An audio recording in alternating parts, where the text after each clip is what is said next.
Hello అండి అందరికీ. మీషోలో తీసుకున్న శారీనైతే 2 లేయర్ ఫ్రాక్‌గా అయితే స్టిచ్ చేశాను. ఈ వీడియోలో కటింగ్ అండ్ స్టిచ్చింగ్ అయితే చూపిస్తాను. ఎవరికైనా ఇంట్రెస్ట్ ఉంటే ట్రై చేయండి. ఇక్కడ నాకు శారీ కలర్‌లో బాడీ పార్ట్‌కి కాటన్ లైనింగ్ అయితే అవైలబుల్ లేదండి. అందుకోసం నేను వేరే కలర్ తీసుకున్నాను. సిల్క్ లైనింగ్ ఉంటే బాడీ పార్ట్‌కి బాటమ్‌కైతే 3 మీటర్స్ తీసుకున్నాను. బాడీ పార్ట్ హ్యాండ్స్‌కొచ్చి 1 మీటర్, బాటమ్‌కొచ్చి 2 మీటర్స్ అనమాట. అండ్ ఈ కాటన్ లైనింగ్ వచ్చేసి జస్ట్ ఆప్షన్ మాత్రమే, లోపల కంఫర్ట్ కోసం వేస్తున్నాను. బాడీ పార్ట్ లెంగ్త్ వచ్చేసి 14 ఇంచెస్‌కి ఒక 1 ఇంచ్ యాడ్ చేసి 15 ఇంచెస్‌కి అయితే మార్క్ చేశానండి. షోల్డరు, నెక్ కలిపి 5 ఇంచెస్‌కి అయితే మార్క్ చేస్తున్నాను. ఇది 12 ఇయర్స్ అమ్మాయికైతే స్టిచ్ చేశాననమాట. ఇంకా ఆర్మ్ లెంగ్త్ వచ్చేసి 6 ఇంచెస్ అండి. ఇక్కడ 5.5 కూడా తీసుకోవచ్చు. పిల్లలు సన్నగా ఉంటే మాత్రం, కొంచెం బొద్దుగా ఉన్న వాళ్ళకైతే 6 ఇంచెస్ తీసుకోండి, హ్యాండ్ లావుగా ఉండేదాన్ని బట్టి. ఇంకా వీటినైతే డ్రా చేస్తున్నాను. కొంతమందికి నడుము సైజుని బట్టి చంక రౌండ్ అనేది ఉంటుంది. కొంతమందికి నడుము కంటే కూడా చంక అనేది లావుగా ఉంటుందండి. దాన్ని బట్టి మెజర్మెంట్ అనేది తీసుకోవాలి. ఆర్మ్ లెంగ్త్ లావుగా ఉండే వాళ్ళకి 6 ఇంచెస్ తీసుకుంటే సరిపోతుంది. సన్నగా ఉండే వాళ్ళకైతే 5.5 అనమాట. ఇంకా చెస్ట్ రౌండ్ వచ్చేసి 32 ఇంచెస్ అండి.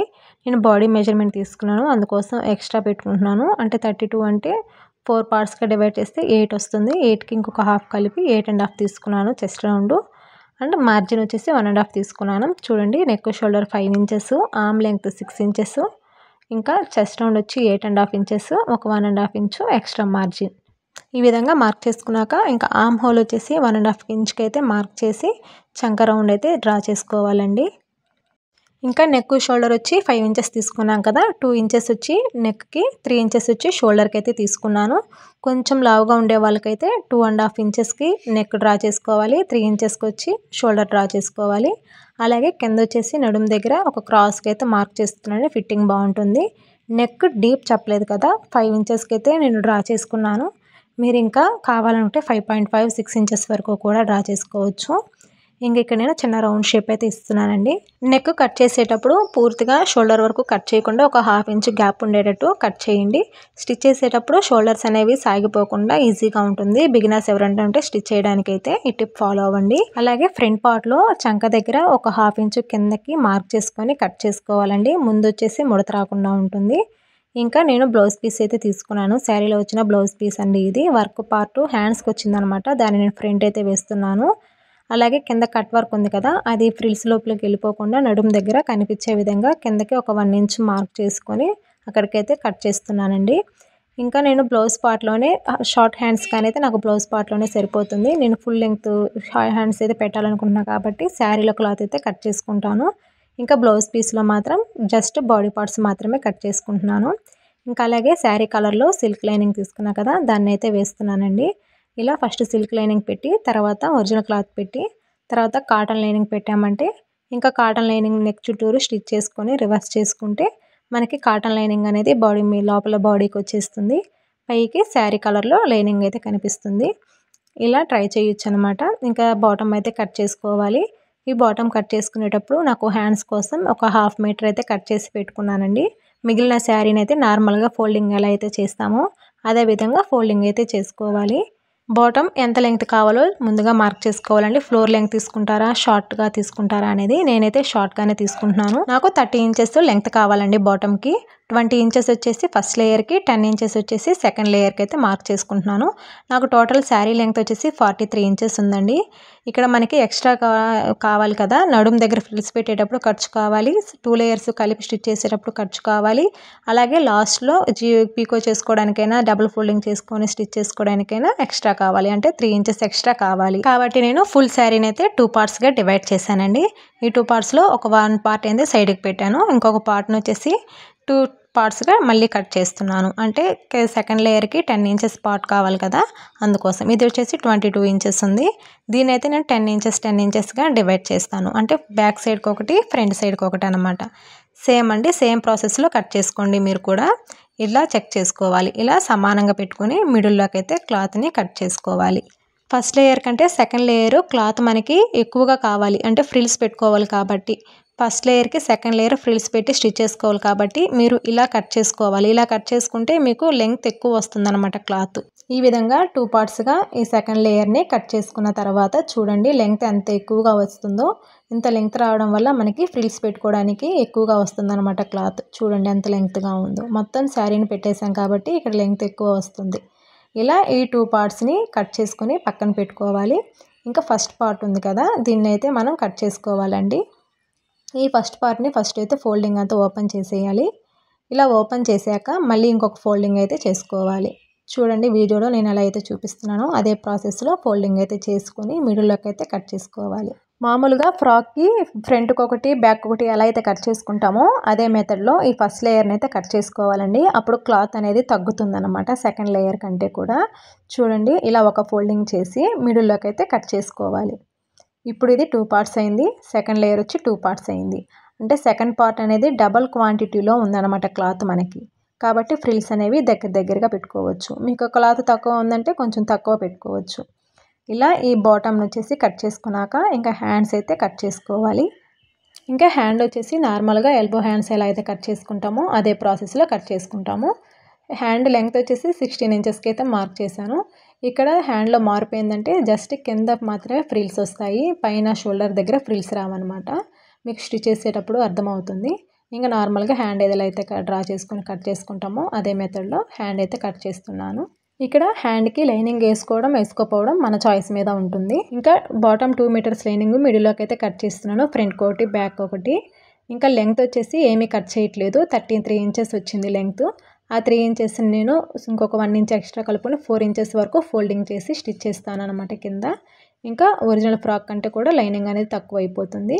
ఇంకా స్టిచ్చింగ్కి వస్తే ఇక్కడ ఒరిజినల్ క్లాత్ కింద లైనింగ్ పెట్టాలండి. శారీ కలర్లో సిల్క్ లైనింగ్ పెట్టాను, తర్వాత వచ్చి ఒరిజినల్ క్లాత్ పెట్టాను, తర్వాత ఈ కాటన్ లైనింగ్ అయితే పెట్టాను. ఇంకా నెక్ చుట్టూరు స్టిచ్ చేసుకోవాలి. ఇంకా నెక్ చుట్టూరు స్టిచ్ చేసుకునేటప్పుడు ఖచ్చితంగా పిన్స్ అనేవి పెట్టుకోవాలండి, లేదంటే ఈ క్లాత్ అనేది జరిగిపోతుంది అనమాట.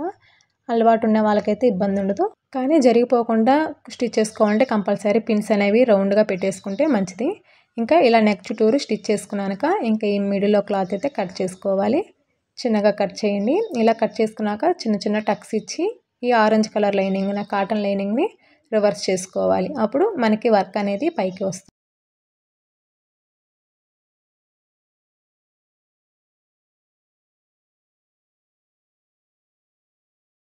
ఇప్పుడు ఈ కాటన్ లైనింగ్ని లోపలికి అన్నాక ఈ పైన ఉంది ఒరిజినల్ పార్ట్ పైన ఈ లైనింగ్ అనేది కనపడకుండా టాప్ స్టిచ్ ఒకటి వేసుకోవాలండి. ఇప్పుడు కూడా పిన్స్ పెట్టుకొని స్టిచ్ చేసుకుంటే మంచిది. క్లాత్ అనేది అటు ఇటు పోకుండా బాగా నీట్గా వస్తుంది అనమాట స్టిచ్ అనేది.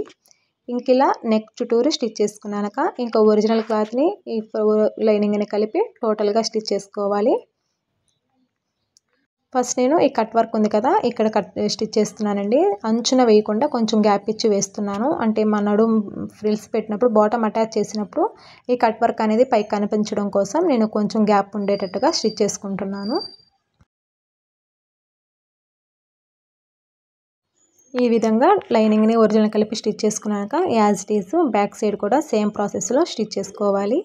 బాడీ పార్ట్ కట్ చేసుకునేటప్పుడు చెస్ట్ మార్క్ చేసాం కానీ వేస్ట్ మార్క్ చేయలేదు కదండి, సారీ మర్చిపోయాను. నడుము దగ్గర పెద్దగా మార్క్ చేయాల్సిన అవసరం ఏం లేదు. చెస్ట్ని బట్టి స్ట్రైట్గా లైన్ డ్రా చేసేసి స్టిచ్ చేసుకున్నాక లాస్ట్లో సైడ్స్ జాయిన్ చేసుకుంటాం కదా, అప్పుడు సైజుకి తగ్గట్టు మార్క్ చేసుకొని సైడ్ ఫిట్టింగ్ చేసుకుంటే సరిపోతుంది. ఇంకా బాడీ పార్ట్ని ఈ విధంగా స్టిచ్ చేశాక ఇంకా బాటమ్కి అయితే స్టిచ్ చేసుకోవాలి. ఇప్పుడు బాటంలో ఫస్ట్ లేయర్ తీసుకొని ఈ సెకండ్ లేయర్ ఉంది కదా లెంగ్త్ ఎక్కువ ఉన్న క్లాత్, దాన్ని అయితే ఫస్ట్ లేయర్కి ఫ్రిల్స్ పెట్టుకొని జాయిన్ చేసుకోవాలి. ఎలా జాయిన్ చేయాలో చూడండి. ఫస్ట్ సెకండ్ లేయర్ని అంచును వచ్చేసి ఇలా డబుల్ ఫోల్డింగ్ చేసి స్టిచ్ చేసుకోవాలండి. మీ దగ్గర పీకో ఉంటే చేయండి, ఇంకా బాగుంటుంది లుక్ అనేది.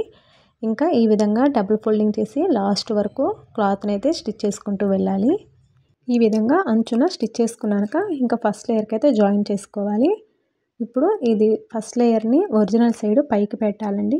తర్వాత ఈ సెకండ్ లేయర్ ఉంది కదా, దాన్ని రైట్ సైడ్ కూడా ఈ క్లాత్ పైన రైట్ సైడ్ పెట్టాలి. అంటే రైట్ సైడ్ ఒకే వైపు ఉండాలి, రాంగ్ సైడ్ వచ్చేసి పైకి ఉండాలి. చూడండి నేను ఎలా అయితే పెడుతున్నానో అదే మెథడ్లో పెట్టండి, కన్ఫ్యూజన్ కాకుండా ఉంటుంది. ఇప్పుడు ఫోల్డింగ్ చేసింది ఉంది కదా, అది ఇటు సైడ్ మనకి లెఫ్ట్ హ్యాండ్ సైడ్కి రావాలి. ఇంకొక వైపు మనం స్టిచ్ చేయకుండా ఉన్నాం కదా, అది వచ్చేసి ఫస్ట్ లేయర్ మీద పెట్టి ఫ్రిల్స్ పెట్టుకుంటూ వెళ్ళాలి. చూడండి ఫోల్డింగ్ చేసింది వచ్చేసి సైడ్కి ఉంది, ఫోల్డింగ్ చేయకుండా ఉన్న క్లాత్ వచ్చేసి ఫస్ట్ లేయర్ పైన పెట్టి ఫ్రిల్స్ పెడుతున్నాను.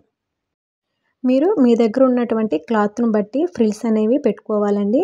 నాకు ఎక్కువ లెంగ్త్తో క్లాత్ ఉంది కాబట్టి దగ్గరగా ఫ్రిల్స్ అయితే పెడుతున్నాను. మీరు మీటర్స్ అలా తీసుకుంటారు కదా, అలాంటప్పుడు కొంచెం క్లాత్ తక్కువ ఉందంటే ఫ్రిల్స్ అనేవి కొంచెం దూరంగా పెట్టుకుంటూ వెళ్ళినా కూడా బాగుంటుంది. ఇలా చివరి వరకు ఫ్రిల్స్ అనేవి పెట్టుకోవాలి. మొత్తం పెట్టాక చూడండి ఇట్లా ఉంటుందన్నమాట. ఇలా సెకండ్ లేయర్ని ఫస్ట్ లేయర్కి ఫ్రిల్స్ పెట్టుకొని స్టిచ్ చేసుకున్న తర్వాత నడుము దగ్గర ఫ్రిల్స్ పెట్టుకోవాలండి. బాడీ పార్ట్ ఎంత ఉందో లెంగ్త్ చూసుకొని బాడీ పార్ట్కి తగ్గట్టు ఫ్రిల్స్ అయితే పెట్టుకోవాలి. ఇంకా ఫస్ట్ లేయర్ని ఇక్కడ ఫ్రిల్స్ అయితే పెడదాము. ఎప్పుడైనా జార్జెట్, సిల్క్ ఈ టైప్ ఆఫ్ ఫ్రాక్స్ స్టిచ్ చేసినప్పుడు ఫ్రిల్స్ అనేవి చిన్నవిగా పెట్టుకుంటేనే బాగుంటుంది. ఫ్యాన్సీ శారీస్, పట్టు శారీస్ అలాంటివి అయితే ఫ్రిల్స్ అనేవి కొంచెం పెద్దగా పెట్టుకుంటే బాగుంటుందండి. నేను దగ్గరగా చిన్న ఫ్రిల్స్ అయితే పెడుతున్నాను. బాడీ పార్ట్ని సెట్ చేసుకుంటూ ఫ్రిల్స్ అయితే పెట్టుకోవాలండి. చూడండి బాడీ పార్ట్కి సమానంగా బాటమ్ని అయితే ఫ్రిల్స్ పెట్టుకున్నాను. ఇదే మెథడ్లో లైనింగ్ కూడా ఫ్రిల్స్ పెట్టుకొని పక్కన పెట్టుకోవాలండి. ఇలా ఫ్రిల్స్ పెట్టుకున్నాక లైనింగ్ని ఒరిజినల్ని కలిపి ఒక స్టిచ్ చేసి పెట్టుకోండి బాటమ్ని. తర్వాత ఈ బాడీ పార్ట్కి అయితే అటాచ్ చేసుకోవాలి. లేదంటే సపరేట్గా అయినా జాయిన్ చేసుకోవచ్చు. చూడండి ఇలా బాడీ పార్ట్ని రైట్ సైడ్ పెట్టుకోవాలి. తర్వాత బాటమ్ ఒరిజినల్ సైడ్ వచ్చేసి బాడీ పార్ట్కి ఎదురుగా ఉండాలి. తర్వాత లైనింగ్ పెట్టాలి. ఇలా పెట్టినాక ఇంకా స్టిచ్ చేసుకుంటూ వెళ్ళాలి. మీకు ఇలా కష్టంగా ఉంటే లైనింగ్ కింద బాటమ్ రెండింటిని కలిపి ఒక జాయిన్ చేసుకొని తర్వాత బాడీ పార్ట్కి జాయిన్ చేసుకోండి, ఇంకా ఈజీగా ఉంటుంది. ఇది మాత్రం డబల్ స్టిచ్ అయితే వేసుకోవాలండి నడుము దగ్గర.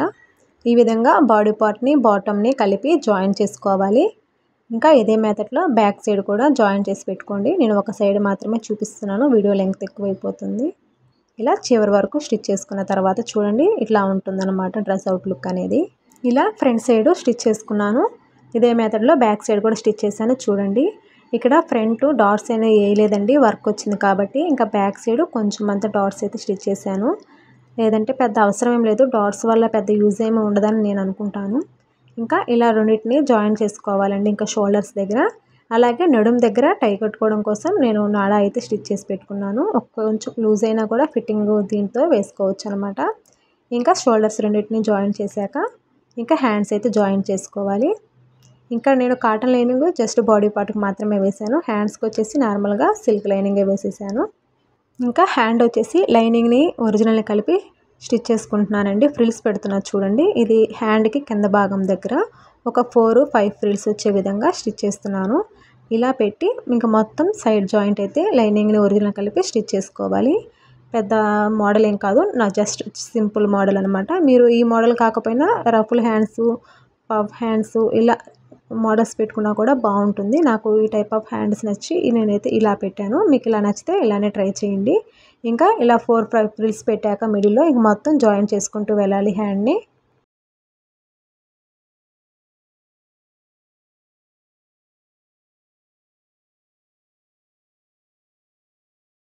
ఈ విధంగా జాయిన్ చేసుకున్నాక ఏదైనా హెచ్చు తగ్గులుగా క్లాత్ ఉంటే దాన్ని కట్ చేసేసుకోండి. తర్వాత ఈ ఫ్రిల్స్ పెట్టాం కదా, అక్కడ వచ్చేసి చిన్న పట్టీ అయితే పెడతాను.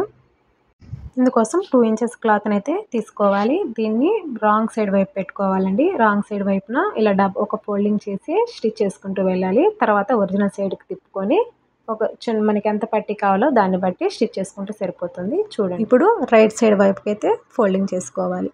ఇప్పుడు పైన కుట్టు కనపడకుండా దానిపైనే స్టిచ్ చేసుకుంటూ వెళ్ళాలి. ఇక్కడ సన్న పట్టీ అయితేనే బాగుంటుంది ఈ టైప్ ఆఫ్ హ్యాండ్కి అయితే. ఇలా దీన్ని కూడా ఒక స్టిచ్ అనేది వేసుకుంటూ వెళ్ళండి.